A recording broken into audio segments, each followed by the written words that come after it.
아이고 냄새 어서 지나가거라. 프레이 알았다. 간다 비켜들 보시오. 프레이 전염병이라도 오면 어쩌려고. 저 똥꾼이 뭘 어쩌려고. 이보시오. 이러면 죽어요. 눈 떠봐요. 프레이 장터 집더미 곁에 쓰러진 처녀를 보고 냄새나는 똥꾼 사내만이 걸음을 멈추었지요. 이 만남이 두 사람의 운명을 통째로 바꾸어 놓을 줄은 그 봄날 장터에서는 아무도 알 수 없었습니다. 프로 이야기 시작 전 구독과 좋아요 부탁드립니다. 그럼 오늘의 이야기 시작합니다. 프로 한양 남촌 마을에 본이 내려앉던 음악 어느 날의 이야기옵니다. 강칠복은 한양에서 가장 냄새나는 일을 하는 사내였습니다. 새벽 어스름이 채 가시기도 전에 일어나 커다란 통을 짊어지고 집집마다 뒷간을 돌며 걸음을 걷어 나르지요. 코를 틀어막는 사람이 있는가 하면 침을 뱉고 지나치는 사람도 있었습니다. 그러나 칠복은 묵묵히 그 일을 이어나갔지요. 걸음이 없으면 논밭이 죽고 논밭이 죽으면 밥상이 비어지는 법이었습니다. 칠복의 손이 닿아야 한양의 뒷간이 돌아가고 칠복의 등이 있어야 농사집, 곡간이 채워진다는 것을 칠복스후로는 잘 알고 있었지요. 돈은 제법 모아두었습니다. 걸음을 필요로 하는 농사집에 값을 받고 팔았으니 손에 쥐는 엽전이 적지 않았지요. 하나 칠복이 밥을 먹으러 주막에 들어서면 안악은 구석자리를 내주었고 장터에서 물건을 고르면 상인들은 얼굴을 찌푸리며 멀리하기를 바랐습니다. 냄새 때문이었지요. 아무리 씻어내어도 몸에 밴 그 냄새는 쉬지 않았습니다. 그럴 때마다 칠복은 밥값을 넉넉히 얹어 주막 안악에게 건네기도 하였고 장터 모퉁이 거지 아이에게 떡 한 조각을 쥐어주기도 하였지요. 그날도 칠복은 일을 마치고 남촌 장터 어기를 지나고 있었습니다. 이른 봄 햇살이 따스하게 내려쬐는 오후였지요. 어디선가 진달래 향이 옅게 흘러오고 장터 안쪽에서는 사람들이 웅성거리는 소리가 들려왔습니다. 칠복은 발걸음을 늦추었지요. 장터 한켠에 사람들이 둥글게 모여 있었습니다. 다들 안쪽을 들여다보며 수금거리고 있었지요. 병든 여자가 쓰러져 있어. 어디서 왔는지도 모른다잖아. 전염병이라도 우르면 어쩌려고. 괜히 가까이 갔다가 저러다 저절로 깨어나겠지. 우리가 뭘 구경하는 사람은 많았으되 선뜻 나서는 사람은 하나도 없었습니다. 장꾼 하나는 혀를 차며 발길을 돌렸고 안악둘은 소금거리다 자리를 피하였지요. 사람들은 모여 있으면서도 모두 한 걸음씩 물러서 있었습니다. 칠복은 사람들 사이를 헤치고 안으로 들어섰습니다. 장터 바닥에 여자 하나가 쓰러져 있었지요. 행색이 남루하되 어딘가 반듯한 품이 남아있는 젊은 여자였습니다. 얼굴은 창백하고 입술은 바짝 말라 있었지요. 숨은 붙어 있었으되 빠르고 좋았습니다. 칠복은 허리를 굽혀 이마에 손을 짚어 보았지요. 불덩이 같은 열이 손바닥으로 올라왔습니다. 비켜들 보시오. 칠복이 낮게 말하였습니다. 주변 사람들이 흠집 물러섰지요. 저 똥꾼이 뭘 어쩌려고. 누군지도 모르는 여자를 수근거리는 소리가 등 뒤에서 들렸습니다. 칠복은 뒤를 돌아보지 않았지요. 여자를 안아들었습니다. 칠복은 천천히 일어서서 마을 안신에 집을 향해 걸음을 옮겼지요. 당 사람들의 시선이 한꺼번에 등 위에 쪼아졌습니다. 그러나 칠복의 걸음은 흔들리지 않았지요. 장터를 벗어나 마을 어기를 지나 초가집, 문을 열고 들어서는 칠복의 등 위로 봄이 길게 눕고 있었지요. 외면 봤던 두 사람이 처음으로 한 지붕 아래 들어선 순간이었습니다. 칠복의 집은 남촌 마을 안쪽에 자리한 두 칸짜리 초가집이었습니다. 방 하나는 칠복이 쓰고 나머지 방 하나는 연장과 짐을 두는 곳이었지요. 칠복은 여자를 빈 방에 조심스레 눕혔습니다.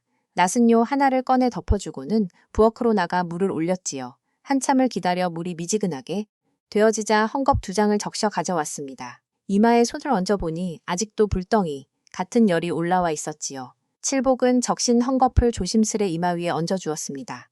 여자의 눈썹이 가늘게 떨렸지요. 밤이 깊어갔습니다. 칠복은 자리를 뜨지 않았습니다. 헝겊이 뜨뜻하게 달아오를 때마다 물에 다시 적셔 이마 위에 가라앉았지요. 한 번, 두 번 셀 수 없이 반복하였습니다. 가까이 다가가지 않으면서도 자리를 떠나지도 않았습니다. 등잔불 하나 켜두지 않은 채 달빛만 창호지 너머로 스며드는 방 안에서 칠복은 밤새 그 자리를 지켰지요. 가정이 지날 무렵 열이 조금씩 꺾이기 시작하였습니다. 이마의 헝겊이 이전보다 더디게 달아올랐지요. 칠복은 작게 숨을 내쉬었습니다. 어느 순간 깜빡 졸음이 들었는지 새벽다 우는 소리에 고개를 들었을 때 칠복의 몸은 문 옆에 반쯤 기울어져 있었지요. 손에는 헝겊이 아직 쥐어져 있었습니다. 그때 방 안에서 작은 소리가 났습니다. 여기가 칠복은 번쩍 잠을 쫓아내고 무릎을 꿇었습니다. 깨어났소? 여자가요 위에 반쯤 몸을 일으킨 채 천장을 바라보고 있었지요. 눈은 떠 있었으되 초점이 흔들리고 있었습니다. 칠복은 물그릇을 여자 쪽으로 밀어주었지요. 여자의 손이 천천히 그릇을 감쌌습니다. 물을 한 모금 마신 여자가 눈을 들어 칠복을 바라보았지요. 이마 위에 헝겊이 아직 얹혀있는 것을 느꼈는지 손을 올려 천천히 만져 보았습니다. 눈빛이 가늘게 흔들렸지요. 밤새 열이 높았소. 짧게 대답하고 칠복은 시선을 내렸습니다. 여자는 잠시 말을 잇지 못하다가 천천히 고개를 숙였지요. 잠시 침묵이 흘렀습니다. 여자가 다시 한 모금 물을 마셨지요. 칠복은 그 모습을 보다가 창호지 쪽으로 시선을 돌렸습니다. 칠복은 자신도 모르게 손을 내밀었지요. 여자의 손이 그 위에 살며이 얹혔습니다. 차갑고 가느다란 손이었지요. 괜찮이 짧게 말하였습니다. 나는 강칠복이요. 소연이 옵니다. 서문소연. 소연은 눈을 감았고 칠복은 그 손을 내려놓지 않은 채 잠시 그대로 있었습니다. 밖에서는 이른 봄새가 울고 있었습니다. 목숨 하나가 다시 숨을 고르는 아침이었지요. 말 한마디 손 한 번 잡은 것뿐이었으되 두 사람 사이에 무언가가 조용히 싹을 키우고 있었습니다. 이튿날 아침 칠복은 동이 트기도 전에 자리에서 일어났습니다. 소연이 잠든 방 앞에 잠시 귀를 기울였지요. 고른 숨소리가 문 너머로 조용히 새어나왔습니다. 열은 많이 내린 듯하였지요. 칠복은 부엌에 물 한 동이를 길어다 놓고 밥 한 그릇을 지어 문 앞에 두었습니다. 그리고 통을 짊어지고 조용히 집을 나섰지요. 소연은 한참이 지나서야 눈을 떴습니다. 처음에는 어디인지 알 수 없어 멍하니 천장을 바라보았지요. 그런데 코끝에 무언가 익숙하지 않은 냄새가 걸렸습니다. 흙 냄새 같기도 하고 거름 냄새 같기도 한 것이 방 안에 옅게 배어 있었지요. 눈살을 찌푸리려다 소연은 멈추었습니다. 이 냄새가 나는 집에서 자신이 살아났다는 것을 이내 깨달았지요. 소연은 조용히 숨을 들이쉬었습니다. 희미한 어젯밤에 기억이 왔다 갔다 하며 몸을 일으켰습니다. 방문을 열자 문 앞에 놓인 밥그릇이 보였지요. 아직 온기가 남아 있었습니다. 밥을 먹은 소연은 천천히 집안을 살펴보았습니다. 부엌 아궁이 앞에 장작이 가지런히 쌓여 있었고 마당 한쪽의 물동이는 뚜껑이 덮여 있었습니다. 마루의 연장들도 쓰임새에 따라 나란히 정리되어 있었지요. 구석구석 먼지 하나 없이 쓸려 있었습니다. 다만 마당 한켠 담장 가까이 세워둔 통에서 냄새가 조금씩 흘러나오고 있었지요. 손이 큰 사내가 사는 집구는 놀랍도록 정갈하였으되 그 냄새만큼은 어쩔 수 없는 듯하였습니다. 봄볕이 따로운 오전이었습니다. 소연은 조심스레 대문을 나섰지요. 온몸이 아직 무거웠으나 바람을 쐬고 싶었습니다. 마을 어기 개울이 멀지 않았지요. 개울가에 다다르자 물소리가 맑게 귀에 들어왔습니다. 소연은 물가에 쭈그리고 앉아 두 손을 담갔지요. 차가운 물이 손바닥을 감싸며 흘러갔습니다. 소연은 두 손으로 물을 떠 얼굴을 씻었지요. 며칠 묵은 흙기 물결에 실려 사라졌습니다. 한 번, 두 번, 세 번 얼굴을 씻고 나자 머리칼 끝을 개울물에 적셨지요. 물방울이 볼을 타고 흘러내렸습니다. 소연은 눈을 감고 잠시 숨을 골랐지요. 살아있다는 것이 이상하게도 그제야 실감이 났습니다.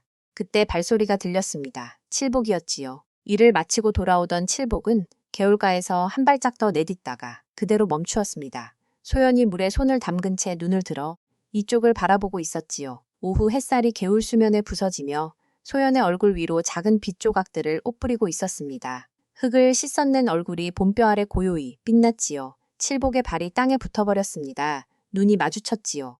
칠복은 황급히 고개를 돌렸습니다. 귀끝이 붉게 달아올랐지요. 헛기침을 하나고는 괜히 하늘을 올려다 보았습니다. 소연이 작게 웃었지요.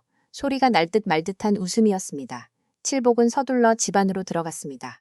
통을 내려놓고 장독 뒤에 숨겨둔 물을 떠다 몸을 씻었지요. 그리고 방 안으로 들어가 옷을 갈아입었습니다. 방 안에는 깨끗한 옷이 4~5벌 접혀 있었지요. 칠복은 한 벌을 꺼내 입고는 벗은 옷을 다시 반듯하게 접어 한쪽에 두었습니다. 매일 하는 일처럼 익숙한 손놀림이었지요. 소연이 마당을 지나다 문 사이로 그 모습을 보았습니다. 시선이 잠시 머물렀지요. 커다란 손으로 천을 접는 모습이 어딘가 어울리지 않으면서도 이상하게 눈을 뗄 수가 없었습니다. 소연은 돌아서며 혼자 생각하였지요. 그것이 어떤 마음인지 소연 자신도 아직은 알지 못하였습니다. 다만 가슴 한켠이 조금 따뜻해졌다는 것만은 느낄 수 있었지요. 개울과 봄바람이 열린 대문 사이로 조용히 흘러 들어왔습니다. 그날 저녁 소연은 밥을 짓다가 문득 칠복에게 말하였습니다. 냄새는 감출 수 있사옵니다. 방법이 있지요. 칠복이 고개를 들었습니다. 소연은 더 말을 잇지 않고 밥상을 내왔지요. 그러나 그 한마디가 칠복의 머릿속에 조용히 남아 있었습니다. 그것이 두 사람의 삶을 바꿀 씨앗이 될 줄은 그때는 아무도 몰랐지요. 그 이튿날 아침이었습니다. 칠복이 일을 나간 사이 소연은 마당 한켠에 쌓인 빨랫감을 바라보았지요. 칠복의 옷들이었습니다. 겉으로 보기에 깨끗이 갈아입는 사람이었으되 빨지 않은 옷들이 며칠치 쌓여 있었지요. 소연은 빨랫감을 한 아름고 개울과 빨래터로 향하였습니다. 빨래터에는 마을 안악선이 이미 나와 있었지요. 소연이 자리를 잡고 앉자 안악들의 수금거림이 시작되었습니다. 저 여자 강칠복네 집에 들어온 여자라지요? 어디서 굴러온 여자인지. 똥꾼 집에 들어왔다니 소연은 못 들은 척 빨랫감을 물에 담갔습니다. 칠복의 옷에서 냄새가 올라왔지요. 코를 잼새였습니다. 안악들이 슬쩍 거리를 두었지요. 소연은 개의치 않았습니다. 방망이를 들고 힘껏 두드렸지요. 한 번, 두 번, 세 번 물을 갈아가며 거듭 헹구였습니다. 냄새가 완전히 빠질 때까지 소연은 자리를 뜨지 않았지요. 안악들이 하나 둘 일어서고도 한참이 지나서야 소연은 빨랫감을 걷어들었습니다. 햇볕이 잘 드는 마당줄에 가지런히 널었지요. 다음 날 아침 칠복은 장터로 나갔습니다. 소연이 내어준 깨끗한 옷을 입고서였지요. 바람이 불 때마다 옷에서 맑은 냄새가 났습니다. 장터 어귀에 들어서자 상인 하나가 고개를 갸우뚱하였지요. 칠복이 아닌가? 오늘은 냄새가 안 나네. 다른 상인도 다가왔습니다. 아 진짜네. 잣내 오늘 달라 보이는구먼. 칠복은 뒷목을 긁으며 어색하게 웃었지요. 칭찬이 익숙하지 않은 얼굴이었습니다. 장터를 돌다 보니 발걸음이 자꾸 한 곳으로 향하였지요. 비단 가게였습니다. 칠복은 가게 앞을 두 번 지나치다가 세 번째 겨우 안으로 들어섰지요. 여자 한복 한 벌과 댕기 하나를 고르는 내내 귀가 빨개져 있었습니다. 주인이 슬며이 웃었지요. 누구 줄 거요? 그냥 삽니다. 칠복은 서둘러 엽전을 내밀고 보자기에 싸들고 나왔습니다.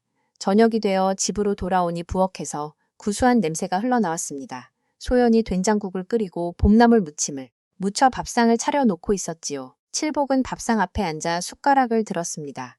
모음에 몸이 따뜻해졌지요. 봄나물은 향이 살아있었습니다. 칠복은 말없이 밥그릇을 비웠지요. 밥상을 물리고 나서 칠복은 들고 온 보자기를 소연 앞으로 밀었습니다. 빨래 고마웠소. 소연이 보자기를 열었지요. 하늘빛 한복과 붉은 댕기가 나왔습니다. 잠시 말이 없었지요. 입어보시오. 소연은 안방으로 들어갔습니다. 한참 후 문이 열렸지요. 하늘빛 한복을 입고 나온 소연이 댕기를 들이온 채 마루 끝에 서 있었습니다. 저녁 달빛이 소연의 어깨 위로 고요히 내려앉아 있었지요. 정말 고맙습니다. 칠복은 그대로 굳어버렸습니다.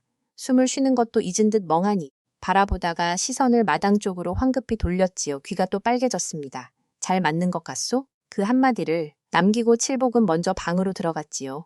그날 밤 칠복은 쉽게 잠들지 못하였습니다. 달빛 아래 서 있던 소연의 모습이 눈을 감아도 사라지지 않았지요. 칠복은 천장을 바라보며 괜히 눈을 깜빡였습니다. 봄이 유난히 길게 느껴지는 밤이었지요. 봄이 깊어가던 어느 날 아침이었습니다. 소연은 부엌에서 아침을 준비하다 문득 손을 멈추었지요.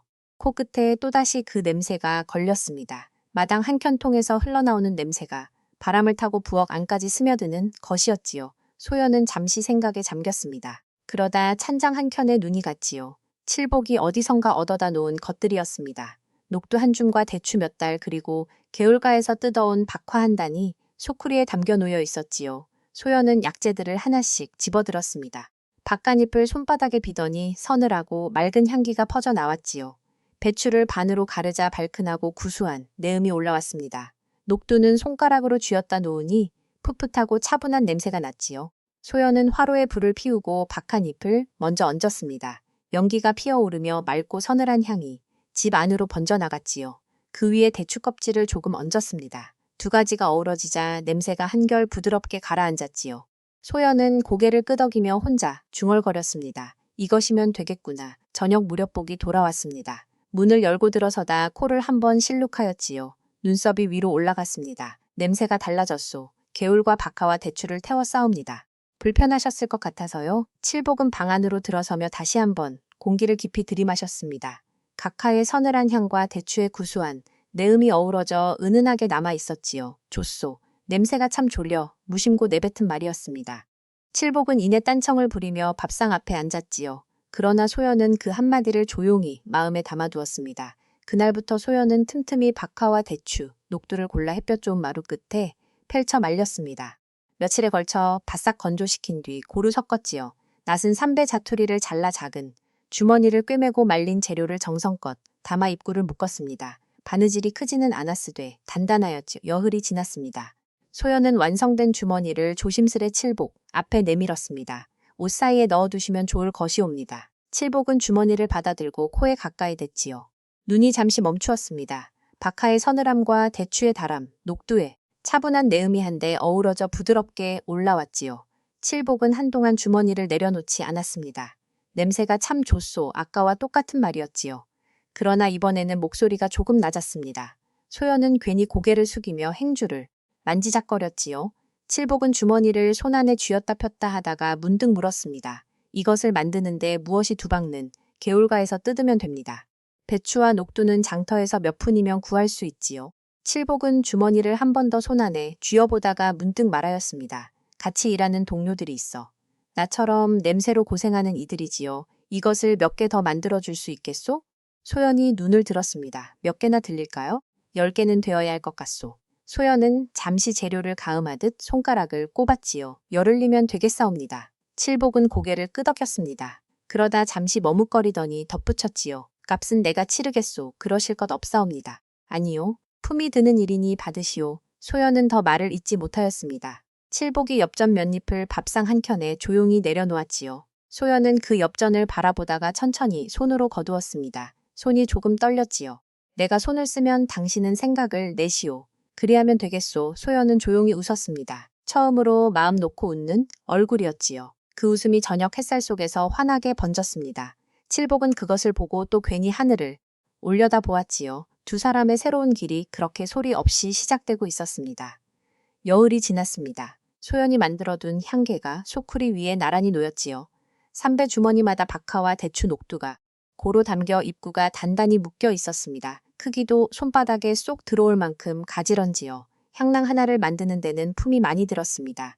박한잎을 개울가에서 뜯어 그늘진 마루에 펼쳐 사흘은 말려야 하였지요. 바싹 말린 박을 손으로 잘게 부수고 대추는 씨를 발라내어 껍질 과육을 잘게 찢어 다시 이틀을 다 말렸습니다. 녹두는 장터에서 사다가 한 줌씩 골라두었지요. 셋을 고루 섞어 삼배를 잘라 꿰매고 입구를 단단히 묶기까지 향 하나에 열흘이 꼬박 걸렸습니다. 소연의 손끝이 닳도록 바쁜 날들이었지요. 칠복은 주머니를 하나씩 집어들어 냄새를 맡아보았습니다. 10개 모두 고른 향이 났지요. 칠복은 보자기에 하나씩 싸담아 장터로 나갔습니다. 걸음미를 같이 하는 동료 6을 한 자리에 불러 모았지요. 이게 뭐냐. 가장 나이 많은 덕삼이 눈을 가늘게 트며 주머니를 들어 올렸습니다. 냄새 없애는 주머니요. 옷 사이에 넣거나 방 한켠에 걸어두면 됩니다. 에이, 우리 같은 사람한테 냄새 주머니가 무슨 소용이야? 씻어도 안 되는 냄새가 그게 된다고. 덕삼이 손을 내었지요. 옆에 있던 곰보 막둥이도 고개를 흔들었습니다. 나도 됐다. 괜난 거 들고 다니기 귀찮아. 반면 젊은 축에 드는 봉칠이는 주머니를 집어 코에 가져다 댔습니다. 눈이 조금 커졌지요. 이거 냄새 좋은데 얼마요? 동료들한테는 그냥 주는 거요. 그냥 진짜요? 봉칠이는 두 말 안고 주머니를 품 안에 넣었습니다. 나란히 서 있던 돌쇠와 귀나미도 하나씩 집어들고 냄새를 맡아보더니 고개를 끄덕이며 가져갔지요. 결국 10개 가운데 6개는 그 자리에서 나갔고 4개가 남았습니다. 4월이 지났습니다. 강터에서 칠복을 발견한 덕삼미 쪽으로 성큼 걸어왔지요야. 강칠복. 왜요? 덕삼이 목을 극적이며 눈을 딴 데로 돌렸습니다. 그 주머니 있냐? 그거 필요 없다고 하지 않으셨어? 그게 집에 가져갔더니 마누라가 방 안에 두고 좋아하지 뭐야. 자기도 하나 더 갖고 싶다는 거야. 있으면 하나 줘. 칠복은 웃음을 참으며 남은 주머니 하나를 꺼냈지요. 값은 엽전 두입이요. 아까는 그냥 준다더니 그때는 그냥이고 지금은 파는 거. 덕삼이 투덜거리면서도 엽전을 내밀었습니다. 이틀 뒤에는 막둥이가 슬그머니 찾아왔지요. 나도 하나 필요 없다고 하지 않으셨어? 됐고 있냐 없냐? 칠복은 남은 주머니 하나를 막둥이에게 건넸습니다. 엽전 두입을 받아주며 칠복은 혼자 속으로 웃었지요. 집으로 돌아와 그 엽전을 소연 앞에 내려놓았습니다. 팔렸소. 필요 없다던 사람들이 먼저 찾아왔소. 소연이 손을 멈추었습니다. 그리고 작게 웃음이 새어나왔지요. 더 만들어야겠사옵니다. 그러나 문제가 있었습니다. 소연 혼자 만드는 속도로는 도저히 수요를 따라갈 수 없었지요. 박하를 말리는데 사흘, 대추를 찢어 말리는데 이틀, 재료를 섞어 주머니를 꿰매는데 또 며칠이 걸렸습니다. 장터에서 한번 주문을 받으면 열흘은 기다려야 한다고 못 박아 두었지만 기다리겠다는 사람이 줄을 서기 시작하였지요. 소연 이대로는 안 되겠소. 칠복이 밥상 앞에 앉으며 말하였습니다. 소연도 고개를 끄덕였지요. 손이 더 필요하옵니다. 두 사람은 그날 밤 오래도록 이야기를 나누었습니다. 이튿날부터 칠복이 발로 뛰었지요. 마을어기 약초군에게는 박하와 대추를 일정하게 납품해달라 부탁하였고 장터 약재상과는 녹두를 꾸준히 대는 약속을 맺었습니다. 바느질 솜씨 좋은 마을 안악셋을 불러 삼배 주머니 꿰매는 일을 맡겼지요. 안악들은 처음에 망설였으나 품삯을 넉넉히 준다는 말에 고개를 끄덕였습니다. 소연은 재료를 손질하고 썩는 일만 맡았지요. 약초군이 재료를 가져오면 소연이 배합하고 안악들이 주머니를 꿰매고 칠복이 장터로 들고 나갔습니다. 일이 나뉘자 속도가 달라졌지요. 열흘에 10개이던 것이 열흘에 50개가 되었습니다. 그로부터 보름쯤 지난 어느 날이었지요. 장터에서 물건을 고르던 칠복조수로 낯선 여자 하나가 다가왔습니다. 차림새가 반듯하였지요. 어느 양반가의 한여인 듯하였습니다. 혹시 냄새 없애는 주머니를 파는 분이 맞습니까? 저희 마님께서 찾으십니다. 칠복은 잠시 멈추었다가 고개를 끄덕였습니다. 다음 장날까지 기다려 주시오. 주문을 받으면 여흘은 걸리오. 열흘이라도 기다리겠다 하셨습니다. 그날 밤 칠복은 소연에게 그 말을 전하였지요. 소연은 잠시 생각하더니 천천히 입을 열었습니다. 고운 천을 구해주시면 양반가에 드릴 것을 따로 만들겠사옵니다. 그리고 칠복날이 이제 가게를 차려야 할 것 같사옵니다. 사람들이 찾아올 자리가 있어야 하지요. 칠복은 소연을 바라보았습니다. 그리고 천천히 고개를 끄덕였지요. 세월이 흘렀습니다. 봄이 가고 여름이 오고 가을이 내려왔는 동안 6달이 지났지요. 장터 한켠에 작은 가게 하나가 들어섰습니다. 칠복과 소연의 가게였지요. 삼배 주머니는 장터 사람들에게 고운, 명주 주머니는 양반과 하녀들의 손을 거쳐 안채로 들어갔습니다. 입소문은 마을을 넘어 이웃마을까지 번져나갔지요. 약초군과 약재상 바느질 안악들이 날마다 가게 안팎을 드나들었습니다. 어느 날 장터에서 칠복 곁을 지나던 상인이 말하였지요. 강칠복 요즘 달라졌구먼. 찾는 사람이 생겼잖아. 빨래터 안악들도 수금거림이 달라졌습니다. 예전에는 칠복의 냄새를 피하며 등을 돌리던 안악들이었지요. 강칠복이 여자를 잘 만났어. 저 여자가 들어오고 나서 사람이 달라졌잖아. 그러게 전에는 냄새 난다고 모두 피했는데 이제는 사람들이 먼저 찾아오니 팔자가 따로 있다니까. 좋은 여자 만나면 저렇게 되는 거야. 한때 칠복이 밥을 먹으러 들어서면 구석자리를 내주던 주막 주인도 이제는 반기며 맞이하였습니다. 칠복이 어서 오게. 요즘 장사가 잘 된다면서? 칠복은 뒷목을 긁으며 어색하게 웃었지요. 칭찬이 여전히 익숙하지 않은 얼굴이었습니다. 그러나 그 칭찬이 온전히 자신을 향한 것이 아님을 칠복은 알고 있었지요. 이미 혼자가 아니라 함께라는 것을. 어느새 한여름이 되어 있었지요. 한낮이면 땡볕이 장터 바닥을 달구었고 사람들은 조금만 움직여도 땀이 줄줄 흘렀습니다. 냄새도 봄보다 몇 배는 더 진하게 올라오는 계절이었지요. 걸음이를 하는 칠복에게는 더욱 고된 여름이었습니다. 그러나 그만큼 향락을 찾는 사람도 늘어났지요. 방칠복 주머니 하나 더 없소. 이 더위에 방 안에 있으면 도저히 못 버티겠어. 나도 하나 주시오.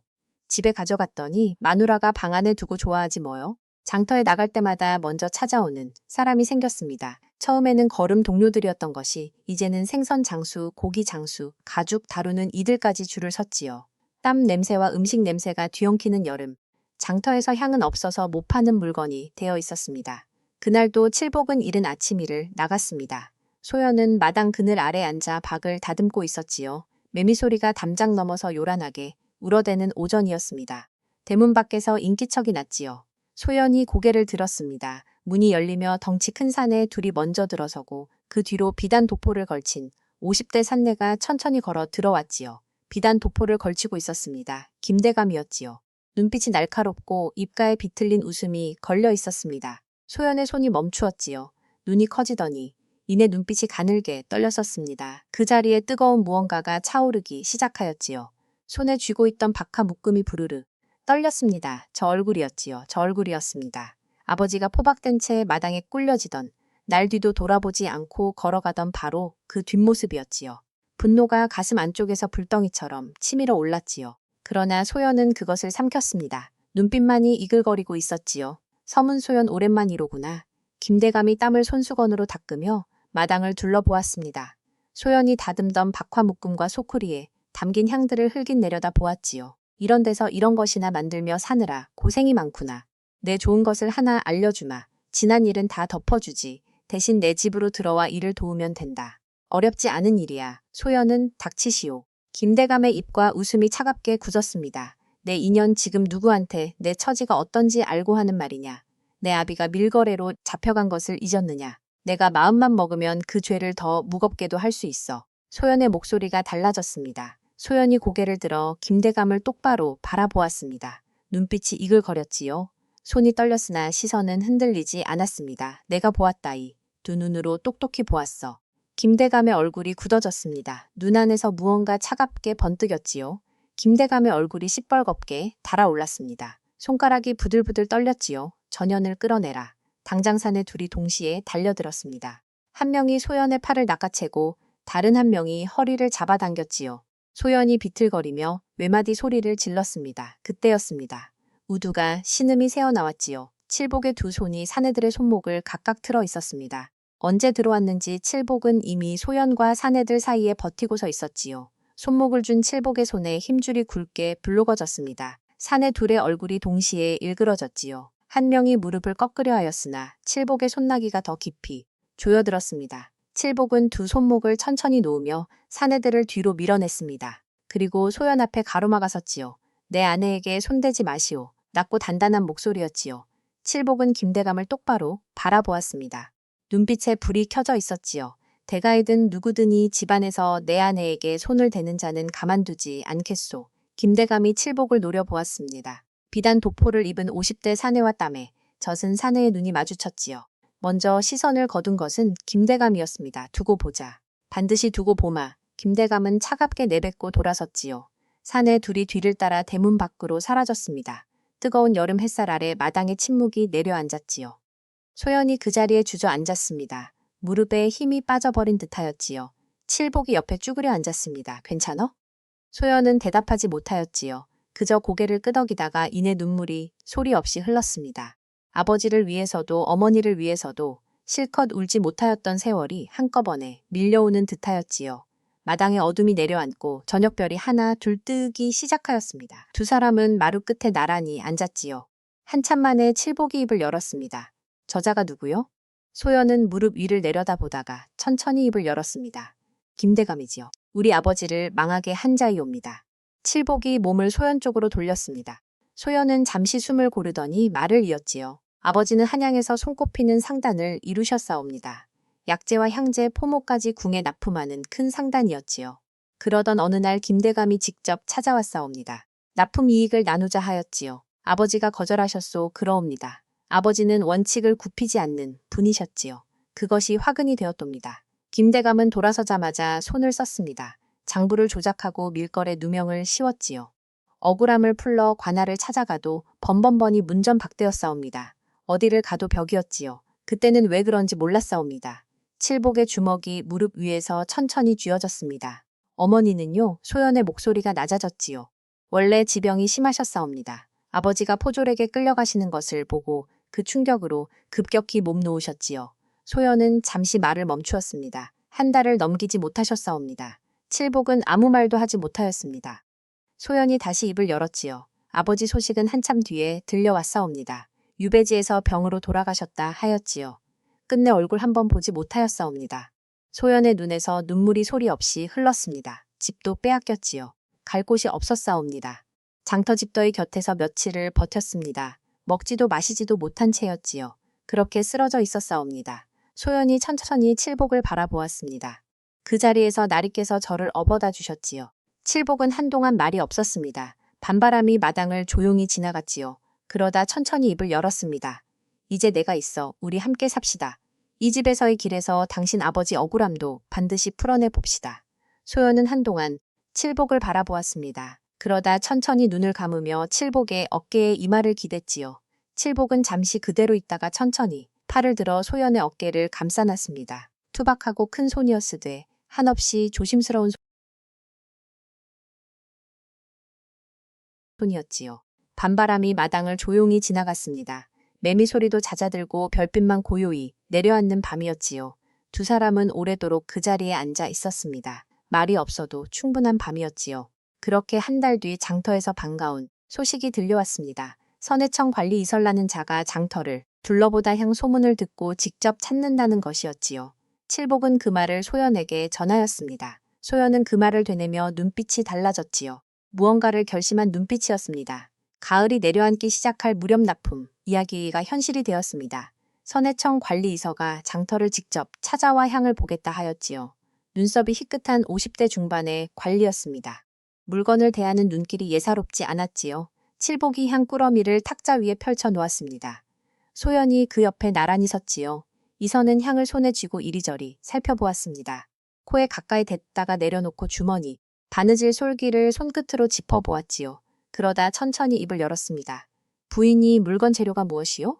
소연이 대답하였지요. 박하와 대추, 녹두이옵니다.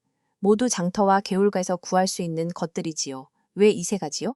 박는 공기를 맑게 하고 대추는 냄새를 부드럽게 잡아주고 녹두는 도끼를 거두어 드리지요. 셋이 어우러져야 향이 오래 갑니다. 이서가 눈을 가늘게 떴습니다. 배합 비율은 어찌 정하였소? 계절마다 달리하옵니다. 여름에는 박하를 더 넣고 겨울에는 대추를 더 넣지요. 받는 사람의 쓰임에 따라 조금씩 달리 만들기도 합니다. 이서는 잠시 말이 없었습니다. 향낭을 내려놓고 다시 물었지요. 납품 수량을 늘리면 배합이 고를 수 있겠소. 약초군과 약재상 바느질 안들과일을 나누하고 있사옵니다. 수량이 늘어도 재료 손질과 배합은 제가 직접 하지요. 그 부분은 줄일 수 없사옵니다. 이서의 눈썹이 천천히 올라갔습니다. 칠복은 옆에서 그 모습을 지켜보았지요. 대담마다 군더더기가 없었지요. 소연은 향 꾸러미를 하나씩 정리하며 말하였습니다. 좋은 거래는 한쪽만 이로운 것이 아니옵니다. 파는 사람도, 사는 사람도, 만드는 사람도 모두 이루어야 길이 끊기지 않지요. 이서의 손이 멈추었습니다. 향낭을 살피던 눈길이 천천히 소연에게로 향하였지요. 무언가를 더듬는 듯한 눈빛이었습니다. 이서는 잠시 먼 곳을 바라보았지요. 그 말을 들으니 생각나는 사람이 있구먼. 오래전 일이야. 내가 아는 상단이 하나 있었지. 궁에 약재를 납품하던 집이었는데 그 상단 주인이 꼭 그리 말하곤 하였어. 파는 사람도 사는 사람도 만드는 사람도 모두 이루어야 길이 끊기지 않는다고. 꼼꼼하고 정직하기로 소문난 사람이었지. 이서가 잠시 말을 끊었습니다. 허나 무슨 일인지 밀거래 죄로 유배를 갔다더군. 그것도 모자라 유배지에서 죽었다는 소식을 들었지. 내가 그 당시 몸이 아파자리를 비운 사이 모든 일이 처리되어 버렸어. 돌아왔을 때는 이미 끝난 일이었지. 억울한 일이라 생각하였으나 내가 어찌할 수 있는 일이 아니었어. 이서는 그 말을 끝으로 다시 소연에게 시선을 돌렸습니다. 소연의 손이 떨리기 시작하였지요. 칠복이 소연의 손 쪽으로 눈길을 내렸습니다. 소연이 입술을 열었지요. 그 상단 이름이 서문진 상단이었지. 소연의 눈에서 눈물이 한 줄기 흘렀습니다. 소연은 고개를 들어 이서를 똑바로 바라보았지요. 저는 서문소연이옵니다. 서문진 상단 주인의 딸이지요. 이서의 손이 멈추었습니다. 오랫동안 소연을 바라보았지요. 그 눈빛 안에 놀라움과 안타까움이 함께 담겨 있었습니다. 그럼 자네가 아버지는 유배지에서 돌아가셨사옵니다. 원래 지병이 심하시던 어머니도 그 충격으로 한 달을 넘기지 못하셨지요. 집마저 빼앗기고 거리로 나앉았습니다. 이서는 오랫동안 침묵하였지요. 그러다 낮게 말하였습니다. 내가 자리를 비우지 않았더라면 선해청 창고에 내가 직접 작성한 서문진 상단 납품 확인서가 아직 남아있을 것이요. 내 손으로 서명한 문서이지. 정식 절차를 밟은 상단이 밀거래를 하였다는 것은 말이 되지 않소. 그 기록을 찾아내겠소. 그리고 직접 증언하겠소. 소연은 한동안 이서를 바라보았습니다. 그러다 천천히 고개를 숙였지요. 감사합니다. 마당에 어둠이 내려앉고 저녁별이 하나, 둘 뜨기 시작하였습니다. 두 사람은 마루 끝에 나란히 앉았지요. 한참 동안 말이 없었습니다. 여흘이 흘렀습니다. 칠복이 하루 일을 마치고 돌아와 소연과 막 밥상을 마주하던 참이었지요. 바깥에서 발소리가 여러 들렸습니다. 칠복이 고개를 들었지요. 대문이 거칠게 열리며 포졸셋이 마당 안으로 성큼 들어섰습니다. 인부를 든 채였지요. 저녁 어스름 속에서 횃불빛이 마당을 붉게 물들였습니다. 소연이 밥상 앞에서 몸을 굳혔지요. 칠복은 천천히 일어섰습니다. 무슨 일이요? 포졸 하나가 앞으로 나서며 관인이 찍힌 문서를 내밀었지요. 강칠복이 내 놈이냐? 밀거래 죄인을 숨겨준 죄로 체포한다는 명이 내려졌다. 칠복은 문서를 받아들었습니다. 관인이 선명하게 찍혀 있었지요. 칠복은 눈썹 하나 까딱하지 않았습니다. 누구의 명이요? 포졸이 대답하지 않았지요. 그것만으로도 충분하였습니다. 소연의 얼굴이 창백해졌지. 김대감이었습니다. 무슨 죄란 말이요? 나는 아무것도 숨긴 것이 없소. 서문 소연을 숨겨 준 죄다. 서문 소연은 밀거래 죄인의 딸이야. 포졸들이 칠복의 팔을 낚아챘습니다.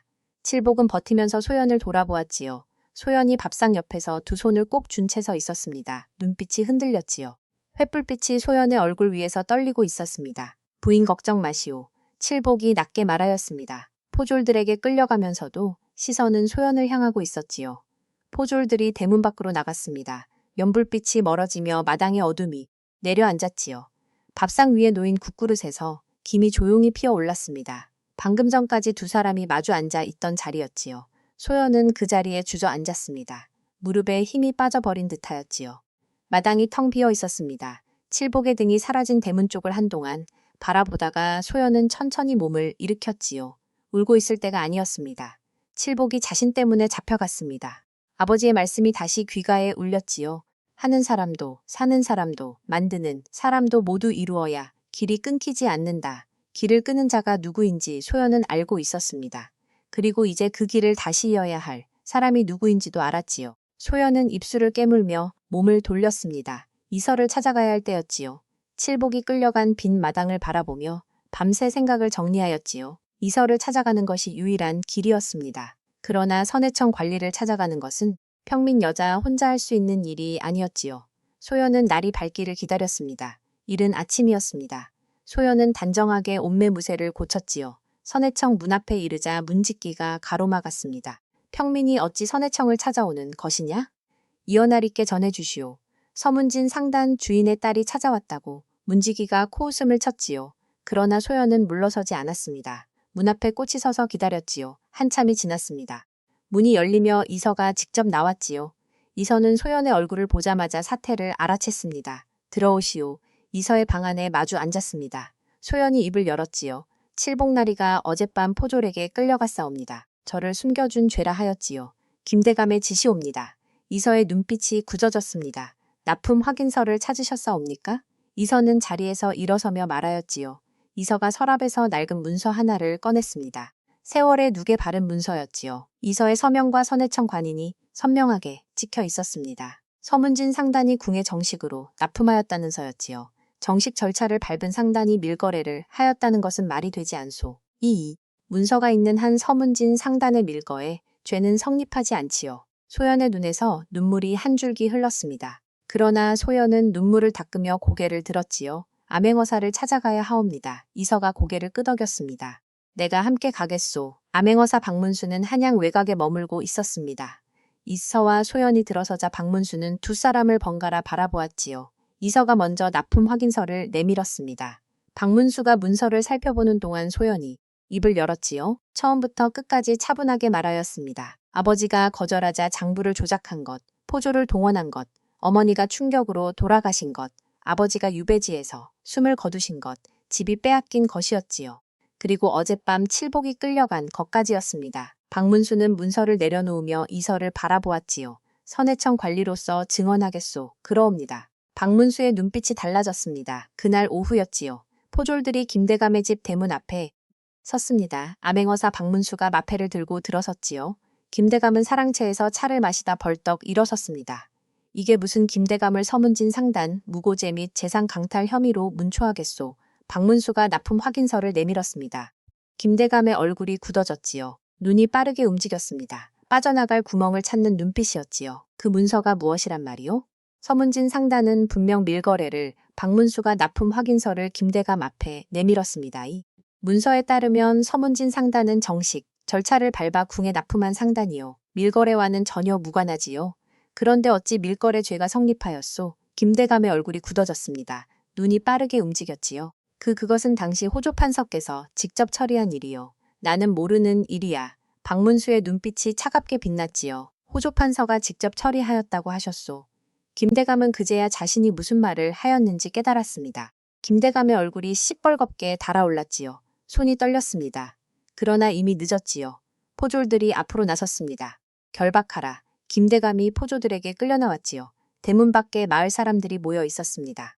한때 위세를 떨치던 김대감이 포박된 채 끌려나오는 모습을 바라보았지요. 아무도 말이 없었습니다. 호조 판서도 그날 저녁 관하로 불려갔습니다. 이서의 증언과 납품 확인서 앞에서 변명이 통하지 않았지요. 두 사람이 손을 잡고 서문진 상단을 무너뜨렸다는 것이 하나씩 드러났습니다. 칠복이 풀려난 것은 그날 밤이었지요. 관아문을 나서는 칠복 앞에 소연이 서 있었습니다. 연불빛 아래 소연의 얼굴이 보였지요. 칠복은 걸음을 멈추었습니다. 소연도 말이 없었지요. 두 사람은 잠시 서로를 바라보다가 칠복이 먼저 성큼 걸어와 소연의 어깨를 감싸았습니다. 고생하였소. 소연은 그 품 안에서 처음으로 소리내어 울었습니다. 오래도록 참아왔던 울음이었지요. 아버지를 위한 울음이었고 어머니를 위한 울음이었고 혼자 버텨온 세월을 위한 울음이었습니다. 칠복은 아무 말 없이 소연의 어깨를 꼭 안고 있었지요. 관아 문 앞 하늘의 별이 가득하였습니다. 가을밤 바람이 두 사람의 곁을 지나갔지요. 소연이 우음을 그치고 고개를 들었습니다. 칠복을 바라보며 조용히 말하였지요. 아버지 이제 편히 계십시오. 그 말이 밤하늘로 올라갔습니다. 오래도록 닫혀있던 길이 다시 열리는 순간이었지요. 서문진 상단의 억울함이 마침내 풀리는 밤이었습니다. 김대감이 결박되어 끌려가던 날로부터 한 달이 지났습니다. 서문진 상단의 억울함이 공식으로 풀렸지요. 아버지의 밀걸에 누명이 벗겨지고 상단 주인으로서의 이름이 다시 세워졌습니다. 소연은 그 문서를 두 손으로 받아들고 오랫동안 말이 없었지요. 아버지가 그토록 지키려 하셨던 이름이었습니다. 어머니가 그 이름을 지키다 돌아가셨지요. 소연은 문서를 가슴에 꼭 안았습니다. 칠복은 그 모습을 멀찍이서 바라보았지요. 아무 말도 하지 않았습니다. 그것으로 충분하였지요. 두 사람의 살림이 달라졌지요. 장터 한켠에 작은 가게가 넓어졌습니다. 약초군과 약재상 바느질 안악들이 날마다 드나들었지요. 삼배 향낭은 장터 사람들에게 명주, 향낭은 양반과 안채로 들어갔습니다. 칠복이 삭힌 걸음은 이웃마을, 농사집에서 먼저 찾아와 사갔지요. 두 사람이 함께 만들어 온 길이 이제 다른 이웃과도 연결되어 제법 넓어져 있었습니다. 겨울이 지나고 봄이 돌아왔습니다. 두 사람이 처음 만난 지 꼭 한 해가 되는 봄이었지요. 개울가에 진달래가 피어나고 마당 안으로 봄이 따롭게 내려앉았습니다. 소연은 부엌에서 저녁을 짓다 문득 손을 멈추었지요. 꼭 1년 전 이맘때였습니다. 집더미 곁에 쓰러져 있던 소연을 칠복이 등의 어버이 집으로 데려왔지요. 그때는 살아날 수 있을지조차 몰랐던 몸이었습니다. 지금은 이 집 부엌에서 저녁을 짓고 있었지요. 소연은 조용히 웃었습니다. 그때 담장 넘어서 아이 우는 소리가 들렸지요. 소연이 대문을 열고 나가보니 마을 어기 헝클어진 차림의 사내 하나가 주저앉아 있었지요. 옆에 어린 딸아이가 아버지 소매를 붙들고 울고 있었습니다. 어찌된 일이요? 사내가 고개를 들었지요. 눈빛이 텅 비어 있었습니다. 논이 물길이 막혀 올해 농사를 다 망쳤사옵니다. 아이 어미는 병으로 지난 봄에 떠났고 이제 먹을 것도 없으니 소연은 잠시 사내를 바라보다가 말하였습니다. 들어오시오. 칠복이 이튿날 새벽 일찍 일어나 사내의 논으로 나갔지요. 막힌 물길을 살펴보니 돌과 흙이 쌓여 물이 돌아가고 있었습니다. 칠복은 마을 장정 둘을 불러 하루 종일 물길을 정리하였지요. 저녁 무렵 물이 다시 논으로 흘러들기 시작하였습니다. 사내가 논에 서서 그 모습을 바라보다가 주저앉아 울었지요. 소연은 그 논에서 나온 곡식을 장터에 내다 팔 수 있도록 길을 열어주었습니다. 마을 농부들의 물건을 모아 장터와 연결하는 일이었지요. 처음에는 한 집이었던 것이 이내 두 집, 세 집이 되었습니다. 소연은 어느 물건이 어느 장터에서 팔리는지 어느 계절에 무엇이 필요한지를 꿰고 있었지요. 아버지에게서 배운 것이었습니다. 그날 밤 칠복과 소연은 마루 끝에 나란히 앉았습니다. 가을다 마당 위로 환하게 떠 있었지요. 우리 가게 이름을 지어야 할 것 같소. 칠복이 말하였습니다. 소연이 고개를 들었지요. 서문진 상단은 아버지의 이름이지요. 우리는 우리 이름으로 시작해야 하옵니다. 어떤 이름이 좋겠어? 소연이 잠시 생각하다가 조용히 말하였지요. 끊기지 않는 길. 그 뜻을 담고 십사옵니다. 칠복은 소연을 바라보았습니다. 그러다 천천히 고개를 끄덕였지요. 통인 상단이요. 길을 잇는 상단이지요. 소연이 조용히 웃었습니다. 처음이 집에 들어온 날부터 지금까지 두 사람이 함께 걸어온 길이 그 웃음 안에 담겨 있었지요. 칠복이 소연의 손을 잡았습니다. 소연은 그 손을 피하지 않았지요. 봄밤 달빛이 두 사람의 어깨 위로 구여이 내려앉았습니다. 냄새 때문에 외면받던 사내와 집더미에 버려진 여자가 만났지요. 한 사람은 묵묵한 손이 되었고 한 사람은 길을 내는 생각이 되었습니다. 그 두 가지가 만나 끊기지 않는 길이 되었지요. 세상은 가진 자의 것이라 하였으나 두 사람은 가진 것 없이도 길을 만들었습니다. 버려진 자리에서 시작하였으되 남겨진 것은 따뜻한 온기였지요. 받은 은혜는 반드시 갚아진다 하였습니다. 칠복이 소연에게 건넨 등 한 번이 그러하였고 소연이 칠복에게 건넨 생각 하나가 그러하였지요. 작은 것 하나가 세상을 바꾸는 법이었습니다. 오늘 이야기 재미있으셨나요? 좋아요와 구독으로 마음을 전해주세요. 늘 이야기 살펴봐 주셔서 진심으로 감사드립니다. 하루를 편안하게 마무리하시고 오늘도 행복하세요.